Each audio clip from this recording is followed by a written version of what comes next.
Hi ಎಲ್ಲರಿಗೂ ನಮಸ್ಕಾರ. ನಾನು ನಂದಿನಿ. ನಾರ್ಮಲ್ ಪೂರಿ ತಿಂದು ಬೇಜಾರು ಅನಿಸಿದರೆ ಒಂದ್ಸರಿ ರಾಗಿ ಪೂರಿ ಟ್ರೈ ಮಾಡಿ, ತುಂಬ ಚೆನ್ನಾಗಿರುತ್ತೆ. 2 ಟೇಬಲ್ ಸ್ಪೂನಷ್ಟು ರವೆಗೆ ಸ್ವಲ್ಪ ಬಿಸಿನೀರು ಹಾಕಿ ನೆನೆಸ್ಕೊಳ್ಳಿ. ಆನಂತರ 1 ಕಪ್ ರಾಗಿ ಹಿಟ್ಟಿಗೆ ಅರ್ಧ ಕಪ್ಪಷ್ಟು ಗೋಧಿ ಹಿಟ್ಟು, ಸ್ವಲ್ಪ ಉಪ್ಪು ಮತ್ತು ಎಣ್ಣೆ ಹಾಕ್ಬಿಟ್ಟು ಸ್ವಲ್ಪ ಗಟ್ಟಿಯಾಗಿ ಕಲಿಸ್ಕೊಳ್ಳಿ. ಈ ಹಿಟ್ಟು ಒಂದು 5 ನಿಮಿಷ ನೆನೆದ್ರೆ ಸಾಕಾಗುತ್ತೆ. ಹಾಗೆ ಇಲ್ಲಿ ಕಾಂಬಿನೇಷನ್ ಆಗಿ ಬೆಟ್ಗೇರಿ ಚಟ್ನಿ ಅಥವಾ ಈರುಳ್ಳಿ ಚಟ್ನಿ ಹೇಳ್ತಾರೆ, ತುಂಬ ಚೆನ್ನಾಗಿರುತ್ತೆ. ಹಸಿ ಖಾರನ ಸ್ವಲ್ಪ ತರಿಯಾಗಿ ರುಬ್ಕೊಳ್ಳಿ. ಆನಂತರ ಒಂದು ಪಾತ್ರೆಗೆ ಎಣ್ಣೆ ಹಾಕ್ಬಿಟ್ಟು ಬಿಸಿಯಾದ ನಂತರ ಉದ್ದಿನಬೇಳೆ, ಜೀರಿಗೆ, ಸಾಸಿವೆ, ಹಾಗೆ ಇಲ್ಲಿ ಮೇನ್ ಇಂಗ್ರೀಡಿಯೆಂಟ್ ಈರುಳ್ಳಿ. ಸ್ವಲ್ಪ ಈರುಳ್ಳಿ ಹೆಚ್ಚಾಗಿರಬೇಕು. ಹಾಗೆ ಹಸಿ ಖಾರ, ಅರಿಶಿಣ ಪುಡಿ, ಉಪ್ಪು ಹಾಕ್ಬಿಟ್ಟು ಆಯಿಲಲ್ಲಿನೇ ಚೆನ್ನಾಗಿ ಫ್ರೈ ಮಾಡ್ಕೊಳ್ಳಿ ಈರುಳ್ಳಿನ.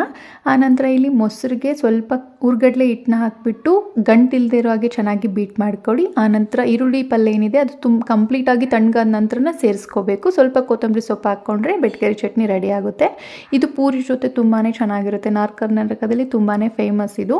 ಒಂದ್ಸರಿ ಟ್ರೈ ಮಾಡಿ, ಚೆನ್ನಾಗಿರುತ್ತೆ. ಹಾಗೆ ವಿಡಿಯೋ ಇಷ್ಟ ಆದರೆ ಲೈಕ್ ಮಾಡಿ. Thank you.